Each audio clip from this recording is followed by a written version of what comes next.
Hey, DawgNation, I'm Brandon Adams. This is DawgNation Daily, daily podcast for Georgia Bulldogs fans, presented today by Merriweather and Tharp. Busy show for us. ACC announcement yesterday, 10 conference games, open door for one non-conference game. A lot of ramifications for the SEC. We'll cover all of that, including what it means for Georgia. Big guest today, Tony Barnhart, who was in the middle of all the reporting on all this yesterday. He will join us as the SEC gets ready to have a little bit of a teleconference meeting itself today. So we'll try to cover all of that. Glad to have you with us. And by the way, some bad news for the Florida Gators, potentially anyway, right off the top of the show. It's DawgNation Daily, daily podcast for Georgia Bulldogs fans, presented by Merriweather and Tharp, and it begins right now. Today's episode of DawgNation Daily is brought to you by Merriweather and Tharp, your source for Georgia divorce. Find them online at theatlantadivorceteam.com. Presented by DawgNation.com. This is DawgNation Daily, the daily podcast for Georgia Bulldogs fans. Here's your host, Brandon Adams. So I'll say right off the top, and many of you are much the same way I am on this, there's nothing that's more entertaining to me than the college football soap opera, especially when it involves the SEC. It's just really, really juicy, and it's really fun. We've got a lot of that. Now, listen, there's still some very serious stuff hanging over our head involving the coronavirus and things like that. You're all very much aware of that. Every now and then, you just sort of have to try to cut loose and have some fun. So we're going to try to do that. ACC made a bold move yesterday. You got to give them credit. They announced a 10-game conference schedule, which includes Notre Dame as a conference member, leaving the door open for a non-conference game there as well. This makes the league money. This kind of put the league at the forefront of the scheduling conversation right now. And frankly, I think it was a little bit of a poke in the side of the SEC. We'll get more into that in a moment. You have to, for right now, tip your hat to the ACC and say, hey, that's a pretty bold stroke. Now, I'll also say that even with adding Notre Dame, it's a lot easier to find a way to play a 10-game ACC schedule because last year, for instance, while Clemson is a dominant team, Clemson itself, there's only one of those in the ACC, by the way, and they only played one ranked opponent in ACC play for the entirety of the year. So you could play 10 ACC opponents. You could play, theoretically, 50 ACC opponents. You're not playing a very tough game week in, week out. Frankly, some of the folks who cover Notre Dame have kind of noticed that by moving from an independent schedule to a ACC schedule. The Notre Dame schedule in itself has gotten a lot easier because of just how weak the average ACC team is. But by the ACC making the move that it made, it creates quite a problem for the SEC. More on that in a moment. But specifically, I want to highlight, and this is where things I think get really fun for us for a couple of minutes here. Things get really, really tough right now for the Florida Gators if the scenario that has been suggested plays out. That by the ACC doing its 10-game conference schedule yesterday, the SEC, as initially reported by Ross Dellinger from Sports Illustrated, will now have to move forward with a 10-game conference schedule of its own. And oh yeah, by the way, maybe having no non-conference games whatsoever. But the 10-game conference schedule for the SEC, what would that mean? In particular for the Florida Gators, it might not mean something very good at all. Dellinger saying that the two added conference opponents would be simply the next two conference opponents in the rotation for future years. So what Dellinger tweeted yesterday was, and by the way, I think that Dellinger right now has put himself at the very top of the list of national college football reporters. He never gives me any reason to consider what his personal politics might be. He's totally plugged into the SEC. He is just a news machine without a lot of excess baggage. You love that about a guy like Ross Dellinger. Here's what he tweeted yesterday. I want to give you some more of this in terms of talk. I'm sorry. Yeah, let me see the tweet from Ross Dellinger, the one we just had on the screen there. Yeah, there we go. So he says, if the presidents vote conference only to add 2 additional SEC games, it could be the next 2 teams in the rotation. Now, let's focus in on Georgia and Florida for a moment. We'll get more into Georgia later on, but Dellinger says, and Mike Griffith has kind of said the same thing, that it would be Arkansas and Mississippi State, the 2 teams that Georgia adds. But look there to see who Florida might be adding. Alabama and Texas A&M. Now, first of all, this is just kind of fun to think that a lot of the reasons why people have been kind of saying that Florida is a team that can win the SEC East, make some noise to potentially run towards the college football playoff is because the schedule that Florida is currently slated to play. It includes LSU and Georgia right now, but for the most part, it's fairly easy. There was no big non-conference game. The traditional non-conference opponent, Florida State's not expected to be very good this year. So Florida really has been licking its chops all offseason long, knowing that it had a pretty talented roster, returning experience at quarterback, a lot going for in a year in which it also has pretty manageable schedule. All of a sudden, if you throw Alabama into that mix, if you throw Texas A&M into that mix, all of a sudden you've added two very elite teams. Alabama may be arguably among the 3 or 4 best teams in the country. Texas A&M, I believe, is a top 10 team, may even be knocking on the door of competing for the top 5, something like that. All of a sudden, you've added arguably two of the toughest teams in the SEC to the Florida schedule if this goes down. I got to tell you, you could really raise a lot of money for charity, a pay-per-view event, just letting me watch Florida fans' reaction to potentially adding both Alabama and Texas A&M to the schedule here. I think that is really, really juicy and really, really, really fun.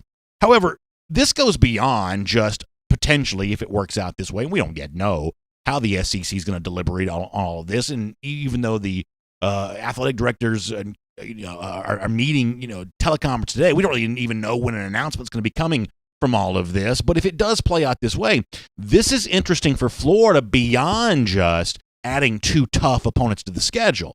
It's also interesting because of who it is. It's adding two teams from the SEC West. Now, the narrative around Dan Mullen has been, well, listen, Mullen is a great coach. You couldn't ask him to win games against the SEC West because against the league's best, he never did. Ranked opponents, top 10 opponents. Mullen's record was pretty meager in those kinds of games. And the excuse always was, yeah, but he's at Mississippi State. He's not getting elite talent. That's a lesser than SEC team. You can't expect Dan Mullen to win those games. Now that he's at Florida, now that he's working from the same deck of cards that everybody else is, Dan Mullen's going to have more great success. Well, a lot of that the last couple of years has been beating up on the Missouris and the South Carolinas when they can, Kentucky, although in 2018, Kentucky did beat Florida. But a lot of the Dan Mullen success in the last couple of years has come at the expense of kind of those less than SEC East teams. Dan Mullen, for the most part, has been able to sidestep a lot of the best of the SEC West, but if the 10-game conference schedule goes down, that won't be possible anymore. And also, in particular, the fact that it's Texas A&M. Remember, there's a lot of backstory between Jimbo Fisher and the Florida Gators. It's easy to forget that because Florida State's been down for a while. Jimbo Fisher's been gone from Tallahassee for a while. But he was head coach in Florida State from 2010, 2017. His record against Florida was 6-1. Hard to believe you had senior classes moving their way through the Florida program without beating Florida State. Jimbo Fisher has been quite a nemesis for the Florida Gators. It hasn't been the head-to-head matchup between Mullen and Fisher as the Florida coach, but going back to Fisher's time there at Florida State, he was absolutely a grizzly bear for the Gators to deal with at a time which the program just wasn't very good. So you better believe that Florida fans, in addition to knowing they've got two tougher games potentially on the way for their schedule, they will also know who the coach for one of those games is, a coach that's beaten them up bad over the course of the years. That's really fun. So then there's this. The ACC making the move that they made yesterday, and is it palace intrigue? Is that how you say that? The kind of behind-the-scenes soap opera for all this kind of stuff. And, we've been kind of following this. As I mentioned before, Ross Dellinger has been great on this kind of stuff from Sports Illustrated, going back to when the SEC athletic directors first met in July. What kind of came out of that was the desire at the time to kind of keep the 8-game conference schedule in place, find a way to play some non-conference games. And yet there's reporting yesterday from Pat Forty, Sports Illustrated, that maybe things were a little different. Now, I think this is really interesting, that I kind of took this yesterday as the ACC decided to do what it did, and so then therefore the SEC responded by saying, well, if you guys are going to play a 10-game conference schedule plus a non-conference game, we don't really like that model. We're going to go a 10-game conference schedule, and we're going to kind of leave you out in the cold. We're not playing any of our non-conference games against you. However, in Pat Forty's reporting from Sports Illustrated yesterday, when I post the podcast later on at DawgNation.com, I will include a link to this. What Forty said at Sports Illustrated was it actually kind of worked out the opposite of that there were rumblings in ACC land that the SEC was considering a 10-game conference schedule without the non-conference opponents, and that's what led the ACC to make the announcement that it made yesterday. Let me read you a couple of sentences. If you're on video, I'm going to show you some of this kind of stuff.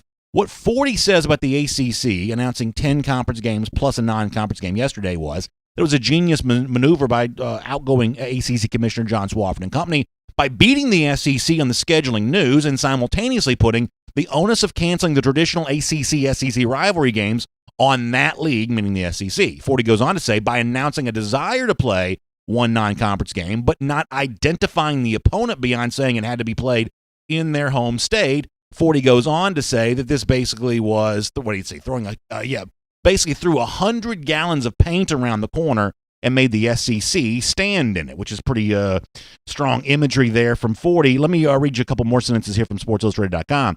He says, this is the ACC figuratively saying, we want to play those games. We left those dates open on the schedule, and if you don't, that's your decision. But you're the ones who have to own up to canceling them.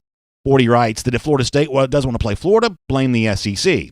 If Georgia Tech doesn't want to play Georgia, blame the SEC. If Clemson doesn't play South Carolina, 40 says blame the SEC. Same thing for Louisville and Kentucky. I think that's pretty interesting all the way around. Here is the one, I guess, fault of all of this in my mind. Ultimately, you don't have to worry about the narrative of who says what and who does what. Ultimately, it's your job just to do what's best for you. Now, clearly, we would assume that Georgia wants to play Georgia Tech, that Florida wants to play Florida State. First of all, there's no way Florida wants to schedule that it's potentially about to be handed with these extra tough games against the SEC West. Pretty clearly, you would assume that a lot of these SEC East teams do want to keep that non-conference schedule in place. You could imagine that, maybe Auburn's upset about all of this because they lose a game against North Carolina. Maybe Arkansas is upset about this because I guess potentially they could lose a game against Notre Dame. Alabama may easily, to be understood, want to play just the 10-game SEC schedule because they don't have a non-conference game currently scheduled. They'd have to go out and find one if this indeed is the case. But ultimately, the ACC did what was right for it yesterday. I can't really fault them for that. The SEC, in terms of now doing what's right for it, I think it should absolutely feel free to do that without worrying very much about what the narrative is of who cancel which games. First of all, Georgia Tech just does not mean any as much as maybe once did, certainly in comparison to some of the other big rivalries. Florida State, maybe a little bit more. Within the Palmetto State, maybe South Carolina, Clemson does there as well. But for those of us who love drama, who love soap opera stuff, ACC provided some of that yesterday by bringing Notre Dame into the league. I think they, made a pretty bold move here. I think they made things tough on the SEC by how they handled their business. And I guess the SEC's obligation now is to make things tough back. Build the biggest, best schedule you can as a way of keeping pace with what the ACC did yesterday by adding Notre Dame. This is the fun part of college football, and the drama played out in a big way yesterday. My name's Brandon Adams, and this is DawgNation Daily, the daily podcast for Georgia Bulldogs fans, presented today by Merriweather and Tharp. Good to have you with us, no matter how you get to us today, live on video, 10 a.m., Facebook, YouTube, Twitter, radio at noon on Athens Sports Radio 960 The Ref, and as a podcast, wherever you find them, including the world-famous DawgNation.com. Now, for more on this topic in a moment, we're going to bring on Mr. College Football, Tony Barnhart. You see him on the SEC Network. He is a veteran college football reporter, got his own website now, just doing some great stuff. So we'll get a lot of that with Tony coming up in just a little bit. He was right in the middle of this news coverage yesterday, including being the first one that I'm aware of that knew that the ACC administrators were given their schedule yesterday. At the time, we didn't know when they would give that to us, but Tony was all over this yesterday, so we'll talk to him about that in a moment. Of course, Merriweather and Tharp makes it all possible. Your source for Georgia divorce, you can find them online at theatlantadivorceteam.com. When it comes to the divorce process, you've got questions, they've got answers. And the truth is, audience as big as ours, statistically speaking, a lot of you either have dealt with a divorce or you find yourself right there on the cusp of having to deal with that. I hate to hear that, but you can be made whole again. The fear that you're feeling about going through all of this, you can put yourself towards a process to feel better. Your financial situation, your relationship with your children, all of that can be taken care of, but you've got to have a strong advocate on your side. In this case, the strength comes from knowledge, institutional knowledge of having been through this process over and over again. That's what Merriweather and Tharp provides. Your source for Georgia divorce, find them online at theatlantadivorceteam.com. All right, let me talk about Georgia for a moment. If the 10-game conference schedule does take place, as Ross Dellinger has reported, others have said as well, Georgia could be playing Arkansas and Mississippi State. Now, that seems like Georgia potentially catches a little bit of a break in comparison certainly to Florida, which could get stuck with Alabama and Texas A&M. However, let me let you hear a little piece of audio from Kirby Smart last year. Let me give you the context for this, and it sets us up for a conversation. This is as Georgia's getting ready to go into a stretch in November where it would play Florida, it'd play Texas A&M, it'd play Auburn, and it would head towards the SEC championship. Very, very tough games in a small stretch together. Listen to the way that Kirby Smart talks about that scheduling and how Georgia was approaching that scheduling, and keep this in mind as Georgia potentially gets ready for a 10-game conference schedule as well. Yeah, there's a lot of good teams on that schedule. I think everybody in the SEC's got basically the same schedule other than their crossovers. So we embrace that. We've known that for a long time. It's like all off season we've worked to be a 3-part season. There's part 1, part 2 in the middle, and then part 3 was going to be the meat and potatoes. So we've known that, and we're building up this week to work on it and trying to look at a lot of different opponent tape to figure out what other people are doing to us and what other people are doing defensively and offensively to get better. Is that last line that I think is really important there. When Kirby Smart says, yes, to get ready for these tough stretches of schedule, we look at a lot of opponent tape. So when we think about Arkansas and Mississippi State, you and I think of bad teams. But Kirby Smart looks at Arkansas as a team with an offensive coordinator in Kendall Briles that's a former Broyles Award finalist, has a quarterback in Felipe Franks that's a multi-year starter in the SEC. If Georgia gets Arkansas added to its schedule, you better believe that Kirby Smart very quickly is going to be watching as much film as he possibly can. It's even maybe more so for Mississippi State, which has a brand new coach, Mike Leach, who's an air raid expert. Costello, the quarterback coming in from Stanford, very new commodity there at the quarterback position there as well. If Georgia knew it was playing Arkansas, knew it was playing Mississippi State, a lot of the offseason would be spent watching that film over and over and over again. So you better believe if those two teams get added to the Georgia schedule, there'll be a lot of cramming going on very fast. Looks like easy to us. The Arkansas-Vegas over-under is only about 3.5. Mississippi State's not that much higher. However, I think Kirby Smart probably views that maybe just a little bit different. Good to have you with us here today on DawgNation Daily, presented by Merriweather and Tharp. Want to get back to all the moving pieces about what the Georgia schedule will eventually look like and kind of how it's coming together with the guy that was in the middle of the reporting yesterday. Let's talk to Tony Barnhart. It's always fun to have Tony Barnhart here on DawgNation Daily. It's especially fun to have Tony on the show in a day in which he's really been all over everything that's been going on with the ACC announcement yesterday, the SEC meeting today. Tony's been all over all of that. Tony, thanks for being with us here on the show. I really appreciate your time, and I certainly look forward to you kind of digging into some of what happened yesterday. It's certainly a fascinating time, odd time, of course, but it's certainly very fascinating. Well, Brandon, it's always good to be with you. And I got asked the other day, has there ever been anything like this? And that's a quick answer. No. Right. There's never been anything like this when you've got a worldwide pandemic and you're trying to put together football schedules and each conference is sort of doing their own thing. And the ACC jumps out and did what they did yesterday, and now the SEC's got their president's meeting. This story just goes on and on and on.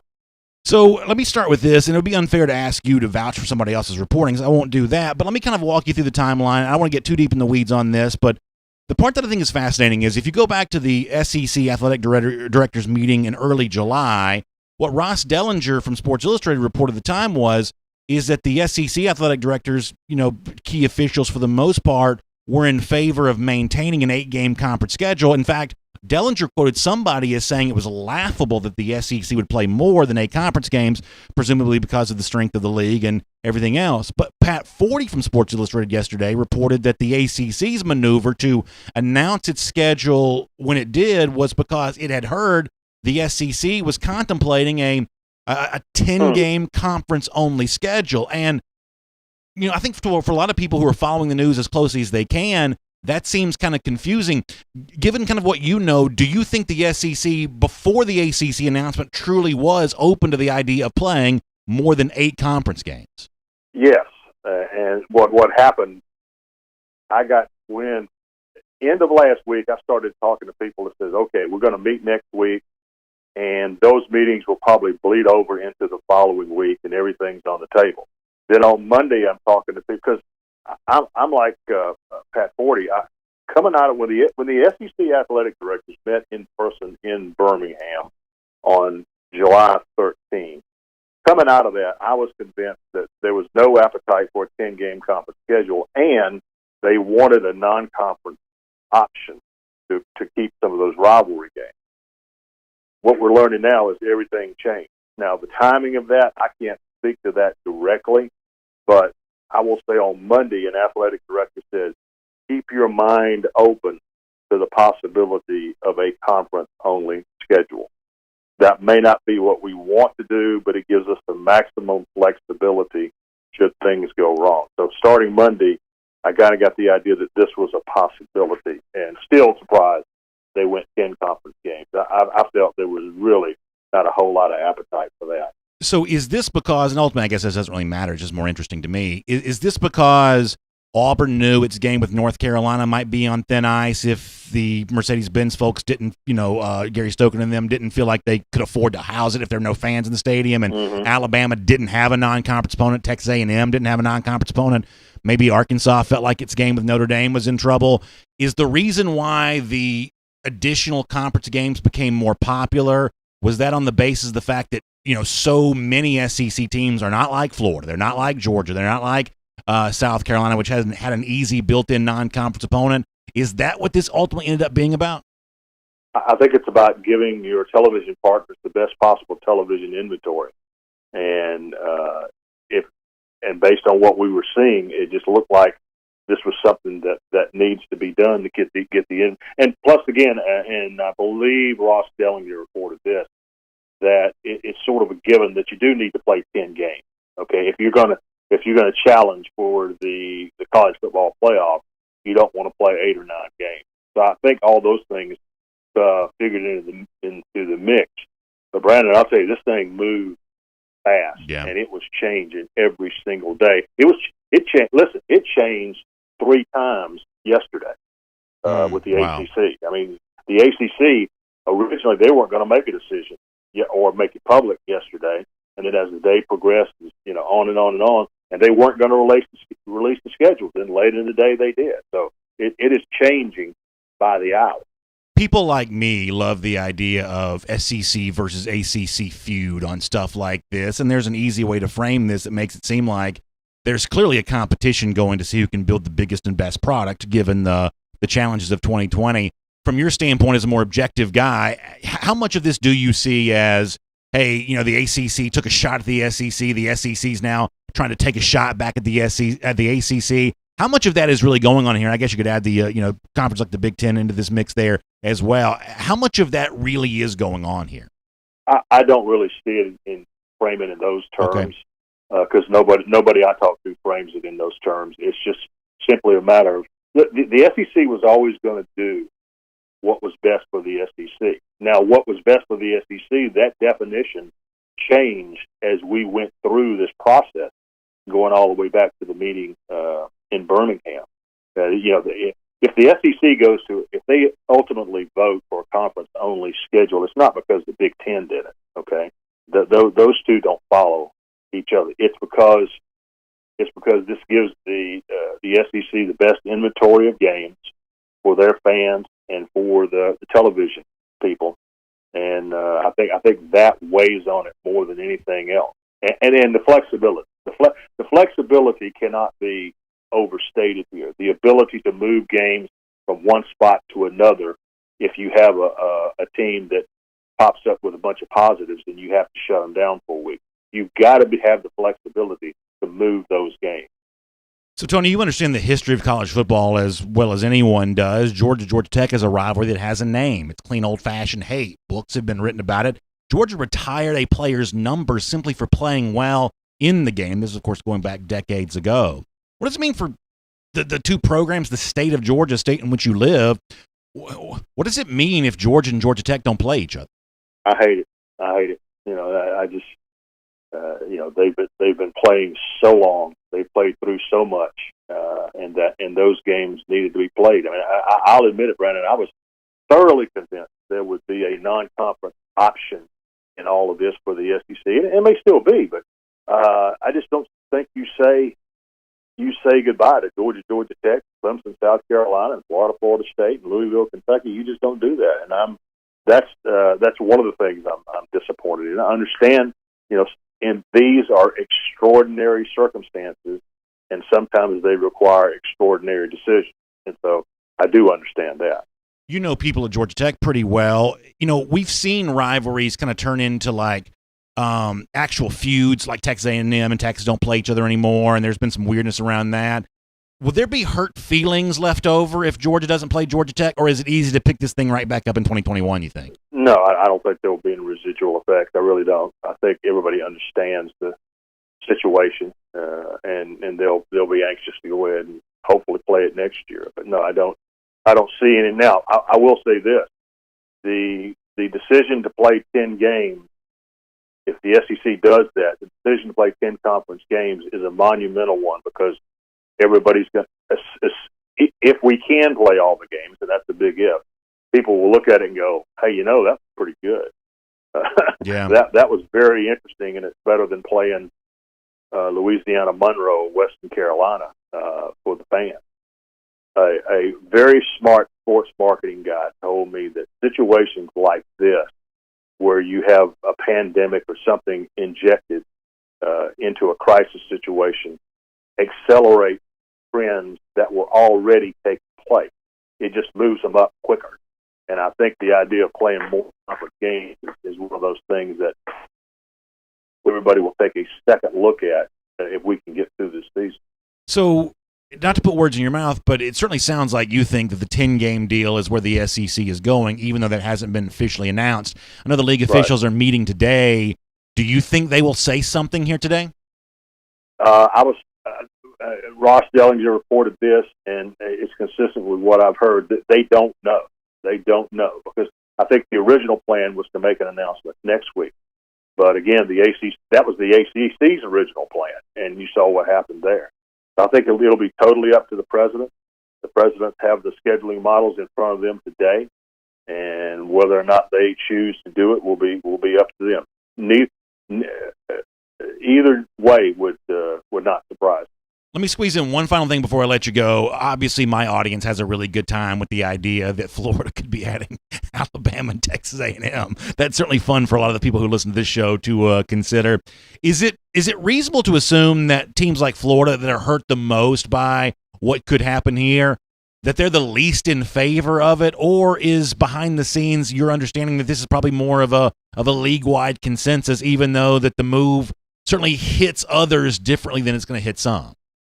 Yeah, I think everybody has to understand this is for the conference, and are there going to be schools that are not happy with the two additional teams that they get? You betcha. Talk show hosts are gonna absolutely make a field day off of this, because the SEC fans already scrutinize every single schedule as it is now. Can you imagine expanding that out to 10 and who gets who? It is going to be something. But no, I think everybody understands this is what's got to be done. Well, Tony, for the good of the conference. Tony, I really appreciate you being on the show today. You were obviously all over this yesterday on Twitter. For folks who want to follow what the SEC does today, because I know you'll be right there in the middle of that there as well, tell folks how they can get you online and all the coverage you and I know your good friend up there in ACC country was hot and heavy over this yesterday there as well, Mr. Blouchin. So kind of tell us how we can get some more of what you got going on here. Well, Mark Blouchin and I and Herb Gould have a website called TMG.com that's part of the Sports Illustrated group. So we're at si.com/TMG, si.com/TMG. And so we'll be posting our stuff there and obviously on Twitter at MRCFB. Well, Tony, thanks so much for taking some time with us. I know it's a busy time for you. We appreciate that. If you get a chance to enjoy the rest of your summer, hopefully you'll do that. We'll talk to you again here soon on DawgNation Daily, presented by Merriweather and Tharp. All right, Brandon. Take care.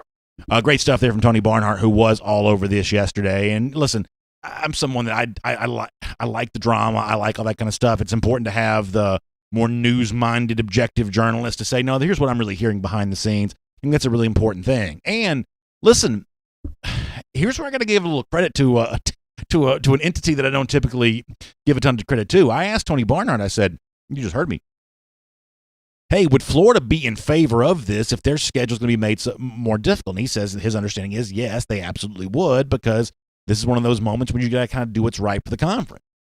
If that is indeed Florida's idea here, that, hey, this is an unusual year, even though we feel like we've got a really good team, we just got to do the schedule that we can to kind of get through this, you got to give him a little bit of credit. I'm talking more about Ed Orgeron in a minute on a different subject, but something Orgeron said yesterday, I think is really, or said this week, is really relevant here. He says that he spoke at the Rotary Club in Baton Rouge. He says, we get asked all the time, what about the season? He says, well, our mindset, this is Ed Orgeron, obviously that's out of our control. I know what's in our control is we're going to prepare. We're preparing that we're going to kick off September 5th. We'll have our team ready. I'm not going to blink. We're not going to change our mindset. If they move it back, if they change it, who cares, Orgeron says. It doesn't matter. You call us at midnight, we'll go play in a pasture. First of all, I've grown to really love it at Orgeron for statements like that. I think that he's actually shown a great deal of leadership during all of this, really kind of a calm, determined face and voice at a time in which so many people seem to be finding so many reasons not to move forward. Orgeron says, I want to keep moving forward until someone tells me not to. That's the real hero in situations like this. I really like what Ed Orgeron brings to the table there. If Florida is indeed adopting that same mindset of, and I've said this about Georgia as well, no spring practice, new offensive coordinator, possibly playing Alabama in the first game of the season, although that certainly seems to be very much up in the air right now. I've said for Georgia, you've got to have a no excuses mindset. Play who they tell you to play, when they tell you to play them. You've got, as talented a roster as anybody in the country does, find a way to go out there and win those games. This is a no excuses type season. It does count, as weird as it is. It still counts. This still is a line on the resume. You've got to find a way to go out there and get that done. So if Florida really is willing to sign off on adding Alabama to the schedule, adding Texas A&M to the schedule, subtracting off a lot of guaranteed easy wins as a way of getting to that, listen, you'd have to give them a little bit of credit for kind of stepping up and doing what's right there, knowing they're going to be already toting a loss in Jacksonville, assuming that's where that game continues to be played, potentially adding a couple more losses to the schedule there as well. Doing what's right for the SEC, even if it costs them a chance to have a really good season. Pretty good job by Florida on that, if that's indeed the way this all works out. Let's take a look around the rest of the league. This is SEC Through. All right, incredible stuff from our friend Tony Barnhart. Just really good with him all the way around. I think you got to give him a lot of credit for just great reporting in all of this, and just really being at the center of the entire discussion. I want to move on here to our SEC Through. Tony also brought up a really good point that I'm going to get more into in a moment, the idea that if you do go 10 games, and right now that's what it looks like a lot of people are doing, adding more of these conference games, that there could be some momentum to potentially keep some of that kind of stuff going. Kirby Smart has talked about some of that kind of stuff in the past, so before we're done today, I will deal with some of that with him today. That's going to be good stuff coming up here in just a little bit on DawgNation Daily, presented by Merriweather and Tharp. I also just read you an Orgeron quote. Let me read you a very different Orgeron quote. I think this is very interesting because one of the things, if you listen and watch the show every single day, one of the things that you heard me say during the offseason was, when it comes to the passing game coordinator for LSU, Joe Brady, from a year ago, that contributed so much to the success of the Tigers, we know how important he was, I said at the time, because we hadn't heard anybody try to explain away his potential absence. When Brady left to go become Carolina Panthers offensive coordinator, there was no immediate revisionist history of, well, Joe Brady wasn't that influential anyway. And I said at the time, I take that as proof of just how important Brady was, because really no one in Baton Rouge was, even in whisper campaigns, the way that you sometimes do in the media, no one was saying, hey, this is no big deal, this is nothing to worry about. People are pretty silent on that front. That has now changed by LSU coach Ed Orgeron, as I said before. Speaking at a Rotary Club event as ahead of the upcoming season, this is what Orgeron says about his offense. He says, I'm really excited about the new passing game coordinator, Scott Linehan. Orgeron says, Joe Brady did a fantastic job for us, but let me make sure everybody knows this. Steve Ensminger, who's the offensive coordinator, led this offense. Joe Brady taught us the spread offense, Orgeron says, but Steve Ensminger led this offense and called about 70% of the plays, so we have the same offense. Now, listen, I love Orgeron. I love Orgeron, but this quote to me is pretty laughable in that he says, hey, the proof that Steve Ensminger was the true offensive coordinator of this team is the fact that he was calling about 2 plays out of every 3. Well, the obvious inverse to that is that Ensminger, the offensive coordinator, who, by the way, has been around college football for a gazillion years. He was an offensive coordinator at Georgia going back 3 decades ago or something like that.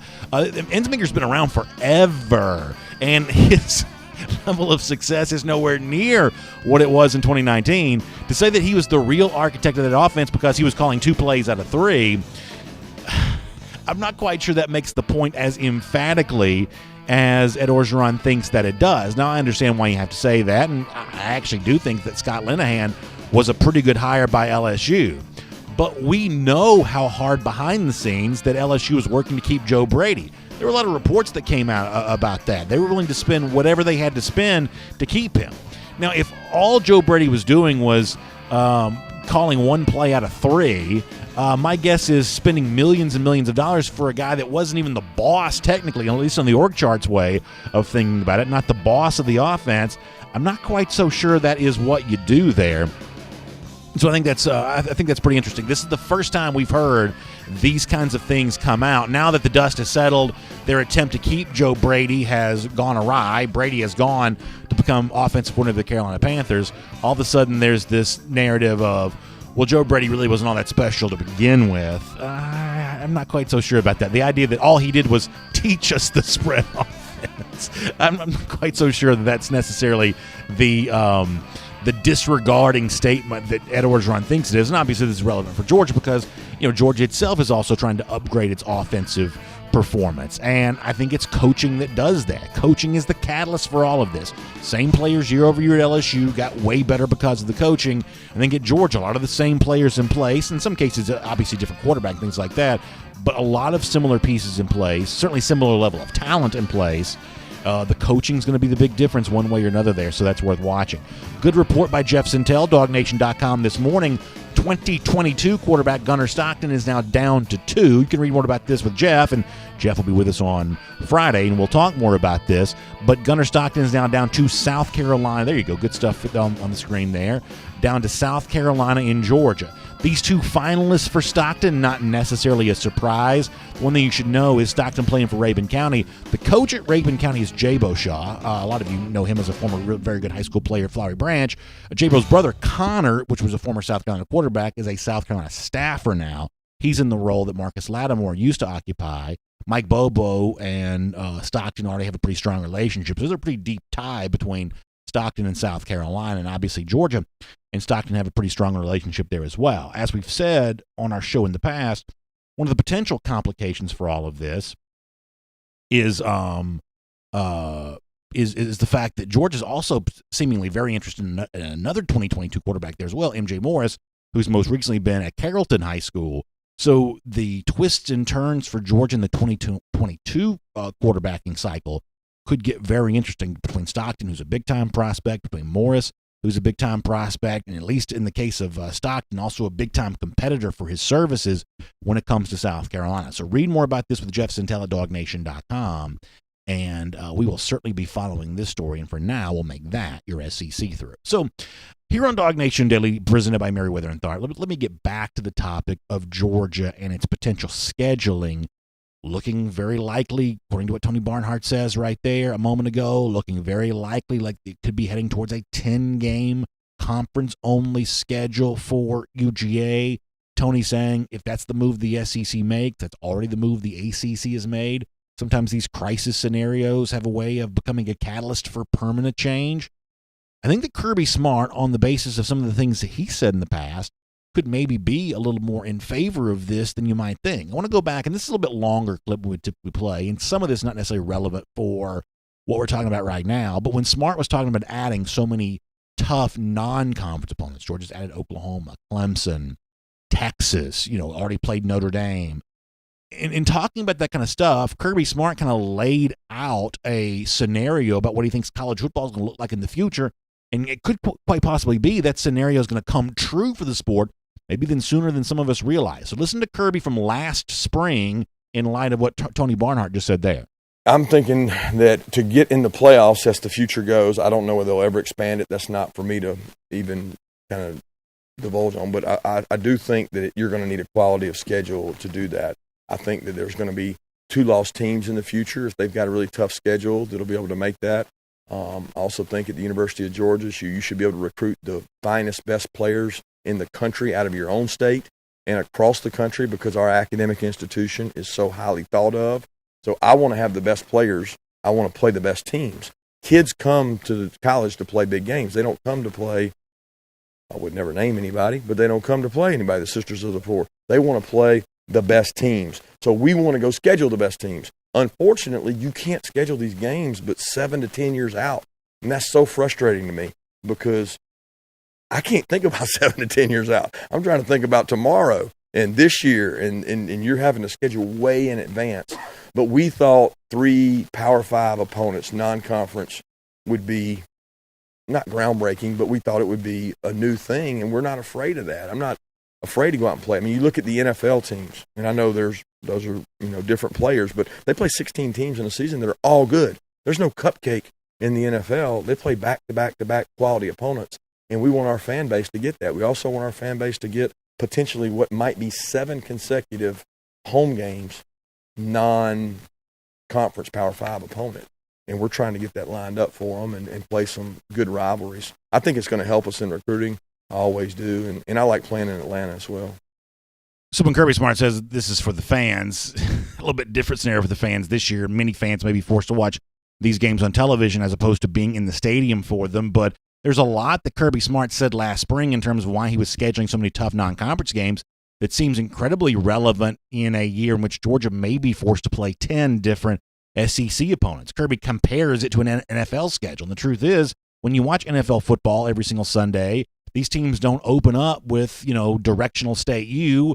The Falcons may be playing the Saints and maybe playing the Panthers, and they may be playing a tough division opponent right there week 1. You were playing another NFL team every single one of your 16 Sundays, and Kirby Smart says that that's what he thinks the college football schedules should look like as well. In future years, Georgia does have 3 non-conference Power 5 opponents on its schedule. No one really has done that up until this point in time, but as Tony Barnhart says, the year of 2020 in which that may be all anyone is playing, opponents of your own caliber, in most cases within your own conference, that once you get a taste of that, once TV gets a taste of that, the idea that they're going to want to go back in time and start saying, how about Georgia, Louisiana, Monroe again, that just may not be all that likely there. I also love the idea of Kirby Smart says that the best players want to play in the best games. I think we all understand that that's true. For those of us who do attend games, we feel the vibe when it's a big-time opponent coming in, when it's a Notre Dame coming into Athens, the way it happened last year, when it's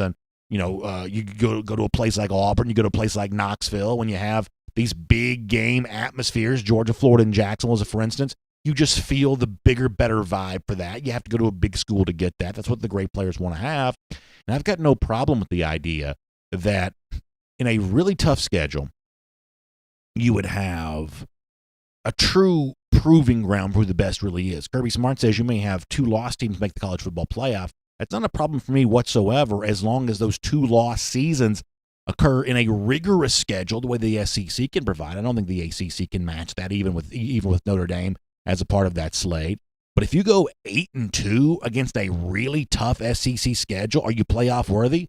You better believe that you are. Could this be a permanent change? I think that's worth paying attention to for sure. All right, let me say this as we get ready to go out the door today. More coverage of this topic on the DawgNation video channels later on this evening.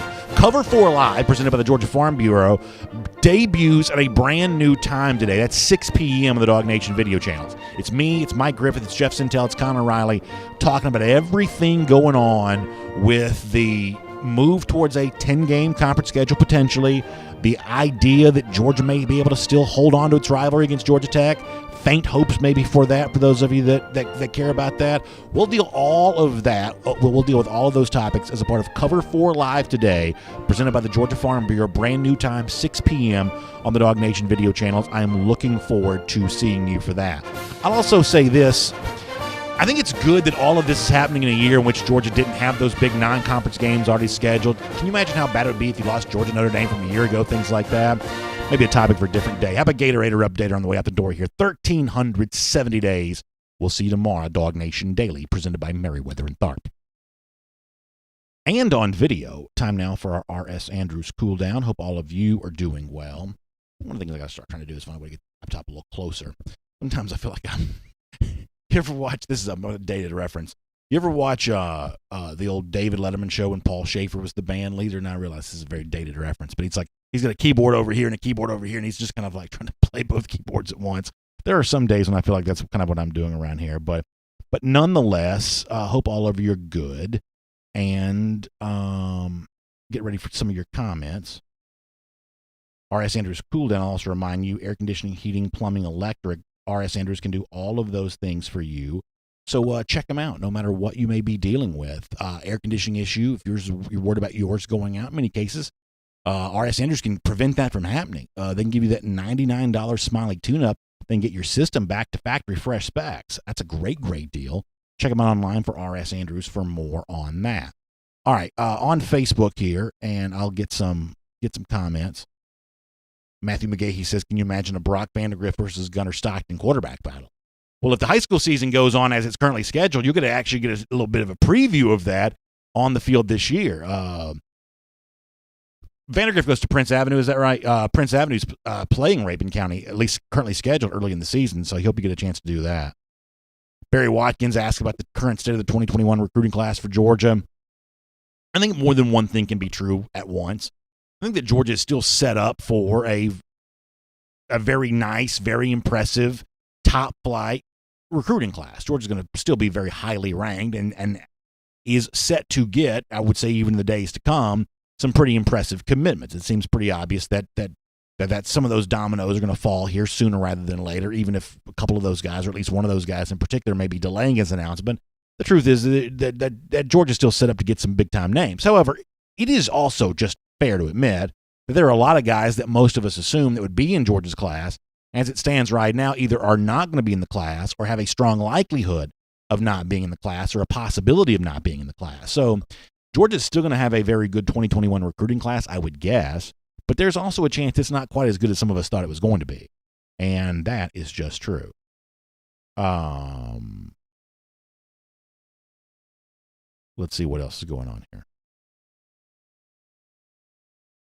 Joey Robinson says is recruiting struggling this year because of the talent already on the team. I definitely think that early playing time is one of the easiest recruiting sales pitches to make. It's just very easy. I think you see a lot of programs. I mean, frankly, you look at some of the early stages of the Kirby Smart era. 2017, I believe that recruiting class for Georgia was built very, very strongly on early playing time to be sold. Kirby Smart was an unproven head coach. Georgia had been kind of let's face it, a program not achieving at the level it should have achieved prior to Smart coming on board the last few years. I think that some of the players you got in 2017, I don't think you get some of those guys unless you had early playing time to sell. I think some of the success that Tennessee has enjoyed recently in the recruiting trail, a lot of that is on the basis of selling early playing time. If you don't have as much of that to offer anymore, and Georgia currently doesn't, then recruiting gets a lot harder. Now, hopefully, as you move out of the category of, hey, we need you bad, come here and start right away, you move towards what I described on the show earlier this week as a business decision. Hey, I can't give you early playing time, but you'll come here, you'll win national championships, you'll be a first-round pick. That's what Alabama now sells. That's what Clemson, to a degree, has sold in recent years. Ohio State has sold some of that kind of stuff, certainly on the NFL side, especially Larry Johnson, the work he's done with, edge rushers, defensive linemen, things along those lines. So I would say that Georgia right now is moving out of the early playing time category, but hasn't quite fully filled out its business decision resume as a recruiting destination. So ultimately, speaking here as a fan for a moment, I'm far more concerned with what Georgia does with its current 5 stars than I am with the next generation of those 5 stars, because if Georgia wins this year in a big way, puts those guys at the front end of the NFL draft, then 2021 and 2022 and every year beyond that's going to take care of itself. And if you can't maximize the talent you have, eventually your recruiting run is going to come to an end anyway. Matt Rugavina says Stockton to Kakalaki makes 0 sense. I don't care what Coach Boom has to say. He's got 0 sales pitch. Yeah, Muschamp's never really had a great quarterback. But, I mean, I give South Carolina a lot of respect for having Mike Bobo. I do think that Bobo is a good recruiter of quarterbacks. I think that Bobo's a good coach of quarterbacks. I would give Bobo a lot of room to win a recruiting battle like that. Not to say that I discount Georgia's chances. I'm not even sure if Georgia favors Stockton over Morris. I honestly don't know one way or another. But I would give Bobo in South Carolina a chance to win that recruiting battle. James Crump brings up an interesting point on Facebook. He says, when Alabama Dynasty was beginning, players were more willing to wait and play. Now in more of a microwave society, kids don't want to do that. If you're not winning national championships, they're not waiting. I think it's probably true, and I think one of the things that you got to give Kirby Smart some credit for, something that he's very good at, Kirby plays a lot of players, and sometimes in like the more boring games, that's the only thing I'll be watching. Like if Georgia's playing some random opponent, honestly, sometimes I just sort of get fixated in the substitution patterns, who's coming on the field, who's going off the field. Last year, third down defense, as a for instance. Now, Georgia was going with a very athletic group on third down. That's probably the main point of this. But if you looked who it was all freshmen. They'd put Trayvon Walker over the ball. They'd bring in Nakobe Dean. Now, Dean was playing a lot more than just third down. But, they're running all these, like, freshmen in on third down. It's like this crazy athletic group of guys. It's like the most insane collection of 11 athletes you'll ever see. A lot of them happen to be freshmen there as well. And so, the one thing that I think that Kirby Smart can go into a living room and justifiably say is that I will find a way to play you, because I don't know that there's any coach in America that plays more players than Kirby does. Kirby, maybe to a fault sometimes, plays players a lot. You could argue that a shorter bench might have helped George in certain years. Kind of reminds you, for those of you Hawks fans, it's what kind of used to get Mike Budenholzer in trouble in the playoffs. It's like, it's one thing to play 11 guys when you're playing the Milwaukee Bucks, the old Bucks, during the middle of the season.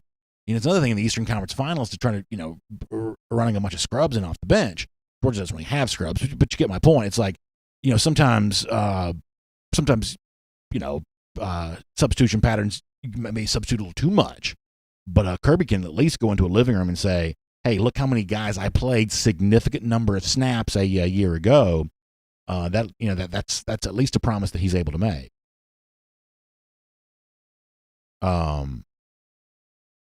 Noah Sheldon says it's a national championship or bust year for us. I understand where you're coming from on that. I think it's definitely a no excuses type of year that there will be no tolerable reason for why big winning doesn't occur. It doesn't mean that the window's closing. That's the one thing I guess I'll kind of, if you want to nitpick on language, the national championship or bust. I don't think Georgia busts if it doesn't win the national championship, but anything less than a national championship is not going to be defined as a success. I mean, actually, let me pull back on that, because the truth is, if Georgia beats Alabama in September, beats them again in December, knocks on the door of winning it all in the playoff, and then falls just short, I'm going to be plenty happy to call that a successful season. So maybe, I still think there's something below a national championship that would potentially satisfy me, a scenario that I just played out. But I would say, if you're fifth best in the country, second best in the SEC for a third year in a row, that for me is not going to be satisfactory. You get where I'm kind of coming from on that? Nature Gator, thank you for the kind words. I really appreciate that. Yeah, we try to be fair around here. We really do. Like, the one thing we don't do a lot of is we don't do the arguing show. Some of you sometimes wish when a guest says something that you think is stupid, sometimes you wish I would like fire back at them a little bit more. The honest truth is, we try to do kind of I don't know.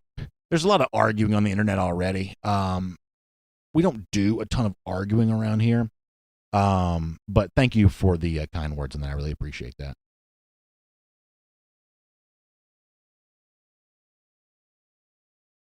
Let me see what else. And by the way, I hope you guys appreciate the way that I just kind of navigate in and around the politics in the comment section sometimes. Michael Porter says, I'd love to see Kirby win 2 national championships at least. Yeah, I think the second one becomes a lot easier once you win the first. I really do. And we see a lot of, there are some coaches that only won the one. Jimbo Fisher only has won one to this point. Les Miles only won the one. But a lot of other examples of once you kind of, crack that code, there were more to be won. Saban multiple, Urban Meyer multiple. Once you kind of put yourself in that national, Dabo Swinney has now joined that multiple championship category. And once you get that one, all of a sudden you are now validated as a national championship program. And in a time like this, and I think a lot of times we think about the Georgia recruiting effort being about hosting those guys in Athens and how well Athens sells itself, how well the University of Georgia, when you're on campus, sells itself. The truth is, Georgia's big recruiting budget is like worthless right now. Like, you could make the recruiting budget for Georgia $1 billion. There's nothing to spend it on, because I was thinking about this. It's not just the recruits visiting Georgia. It's the way in which Georgia has an unlimited budget for coaches to go visit players. They can't do that right now either. At least I don't think they can do anything like that. There's no on the road going out and visiting people right now. So, that's one of those things that Georgia just does really well with. I've said this week, they sell kind of a family first, hey, come be a part of our family mentality. Players loved Sam Pittman. They love Matt Luke now. Players love Dale McGee. Players love Cortez Hankton. Players love Dan Lanning. They love Glenn Schumann. You heard both Natrez Patrick and Roquan Smith talking about that this week. They love any number of assistants you want to think of. They love these guys. That's one of the main reasons they choose Georgia is the familial relationship they have with their assistant coaches. Those assistant coaches aren't on the road right. That hurts Georgia. Matt Hill brings up a really interesting point. And this is where you better buckle your seatbelt to get very, very mad. He says, I believe once they do 10 conference games this season, there's no doubt there should be 2 SEC teams in the playoffs because all the teams that are ranked. So, Matt, obviously, I agree with you. Most of the people that are watching and listening to us right now would agree with you. But you better get ready to buckle your chin strap for this because when there is no overlap between the conferences, and this year, if we assume for a moment we're going to have a full season, there is going to be no overlap whatsoever. Because remember, a lot of the debate stuff we do in the past is on the basis of common opponents, right? It's on the basis of, well, Georgia beat Notre Dame, so that proves something about Georgia. Or Auburn beat Oregon, so that proves something for the positive about the SEC, something for the negative about the Pac-12. We'll have none of those data points this year, at least in all likelihood. Very strong chance that's the case. So we would expect, because we understand the strength of the SEC, not just in terms of, as you mentioned, the ranked teams, but at the end of the year, the number of NFL players from the league that will go on to play on Sundays. We understand the strength of the SEC. But what we're going to be buckled our chin straps for and braced for is a national media that essentially tries to treat the 5 Power 5 leagues as they're all basically the same. That 9-1 in the ACC means the same thing as 9-1 in the SEC. We would say that is absolutely ludicrous. We understand that. But there is still a very strong desire to keep college football as a national sport. There's just more money to be made if people across the fruited plain care about the sport, even though from a talent standpoint, from a success standpoint, the area which we call kind of the Sun Belt, down here in the Southeast for sure, most of the great play exists kind of in this area. There is a strong desire to keep college football a national sport. So treating the SEC as the toughest of these 10-game schedules, I don't think you're going to get much sympathy from the national media on that, even though it's obviously factually true. What's obviously factually true, sometimes it matters and sometimes it doesn't quite seem to. Jacob O'Neill says Trey Dukes is salty this morning. But it's good to see Trey in the comment section here again today. I feel like we hadn't seen him in a while. Maybe he's just been biding his time to come back salty. Jeff Ingram says he'd love to see an 18 playoff. Yeah, I mean, honestly, if you gave me a 10-game conference-only schedule, an 18 playoff, that's better than what the schedule was going to be. I mean, it just is. That's fun. Somehow, some of that kind of stuff just seems almost like too good to actually work out. I'm not in favor of a 16-team playoff, but I am in favor of an 18 playoff. If I was the czar of college football, if I was the guy in charge, that's what I would want college football to do. I think an 18 playoff. I mean, if nothing else, the one thing that no one ever argues for when it comes to the playoff, which I just think is completely, totally true. The one thing that no one ever understands is when you have a situation like Clemson that goes an entire year with essentially playing no ranked opponents, finally played 24th ranked Virginia at the end of last season. When that's all you're doing, if you get to the college football playoff, are you really sure that's a great team on the basis of beating 2 other very good teams? Maybe it is, but that's still only 2 data points of any real significance. If you make it an 8-team playoff, all of a sudden you've set a national champion.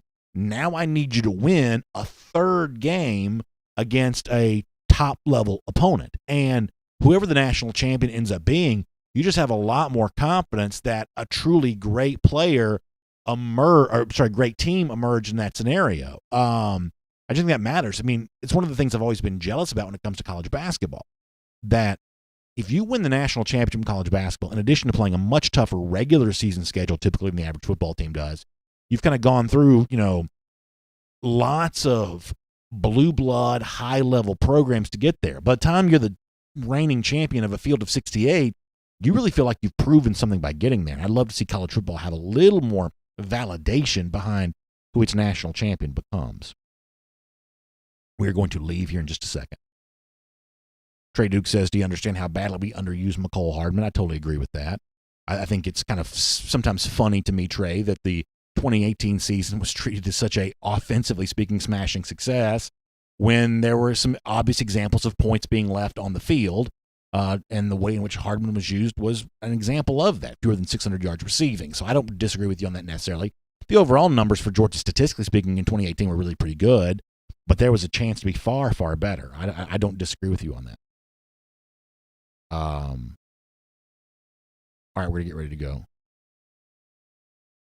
There's an interesting conversation on YouTube going on over here about Bill Belichick potentially tanking the NFL season with all the opt-outs the Patriots have had. That's a pretty fun conversation. Nature Gator mentioning Christian Robinson, who has turned out to be a really good recruiter for Florida. I don't know. I got great respect for C-Rob. I don't know if there's room for him in the Georgia staff right now, but Robinson is a up-and-comer for sure. He's an up-and-comer for sure. Let's get ready to go. Make sure you check out the AJC, Atlanta News Now, AJC.com. Good way to stay up to date on everything going on around the world there. Obviously, sad news, but also touching news. The funeral for John Lewis is actually ongoing right now at Ebenezer Baptist Church in Atlanta. That's on the TV screen in front of me here. You can read more about that at AJC.com. Get your Atlanta News Now. And a lot more stuff there as well. Mark Bradley, interesting column from him on the presence of Notre Dame as an ACC member. Is this a one-and-done thing for the Irish? It stands to reason that it probably is. This is pretty interesting. That's pretty interesting stuff. The ACC makes a ton of money from having them in there. It's been reported that the ACC will share all of Notre Dame's TV money, including the money that it plays from playing its games on NBC. This is a deal that Notre Dame had to make. Otherwise, it really had no schedule to play whatsoever. They've lost a lot of games against Big Ten opponents, Pac-12 opponents, things like that. But you really bring in a school for 1 year in your conference, even if you make a lot of money for that. Bradley's got some good stuff on that at AJC.com. We'll have good stuff for you this evening. It's the return of Cover 4 Live, presented by the Georgia Farm Bureau at 6 p.m. on the DawgNation video channels. We'll talk a lot more about all of this.